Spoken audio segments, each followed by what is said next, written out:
நான் எவ்வளவு முயற்சி செய்தாலும் ஒரு பலனும் இல்லை என்ற பரிதவிப்பு உங்களுக்கு பல தடவை தோன்றும். பயப்படாதீர்கள். உங்கள் முயற்சிகள் என்றும் வீண் போகாது.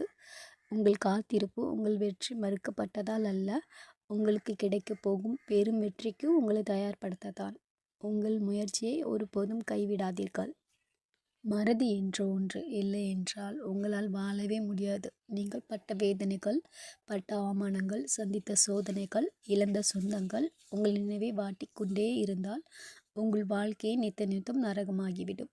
சிலவற்றை மறந்தால்தான் உங்களால் அடுத்த வேலையை பார்க்க முடியும். கடவுள் உங்களுக்கு கொடுத்த மிகப்பெரிய வரம் மறதி. தாழ்வு மனப்பான்மை உங்கள் வாழ்க்கையை தரமட்டமாக்கிவிடும். உங்களை நீங்கள் தாழ்த்தி கொண்டால் உங்களுக்கு பிடிக்காது. உங்கள் மேல் உங்களுக்கு நம்பிக்கை இருக்காது. உங்களை தவிர மற்ற எல்லோரும் சந்தோஷமாக இருக்கிறார்கள் என்ற தாழ்வு மனப்பான்மை உங்களுக்கு அட்டிப்பிடிக்கும். எல்லோருடைய வாழ்க்கையிலும் ஏற்றமும் இருக்கும், தடுமாற்றமும் இருக்கும்.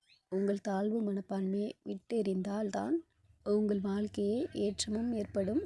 இல்லை என்றால் வாழ்நாள் முழுவதும் தடுமாற்றம்தான். நீங்கள் கடந்து வந்த வலிமிக்க பாதைகள், நீங்கள் தற்சமயம் அனுபவிக்கும் வேதனைகள், வாழ்க்கையில் தொடர்ந்து நீங்கள் சந்தித்து வரும் சோதனைகள் எதுவும் தெரியாமல் யாராவது உங்களை விமர்சித்தால் நீங்கள் கவலையே படக்கூடாது. உங்களை தெரியாதவர்கள் முன் நீங்கள் நல்லவர் என்று நிரூபிக்க வேண்டியதே இல்லை. எதுவும் கடந்து போகும் என்று நீங்கள் வாழ்ந்தால்தான் வாழ்க்கையின் நிஜத்தை புரிந்து கொள்வீர்கள். உங்கள் வெற்றி நிரந்தரம் அல்ல, உங்கள் தோல்வி நிரந்தரம் அல்ல. எல்லாமே சில காலம்தான். வெற்றியின் போது தலைக்கணம் அடையாதீர்கள். தோல்வியின் போது விரக்தி அடையாதீர்கள். வெற்றியில் தன்னடக்கத்தோடு இருங்கள். தோல்வியின் போது நம்பிக்கையோடு இருங்கள். இதுதான் சரியான வாழ்க்கை முறை.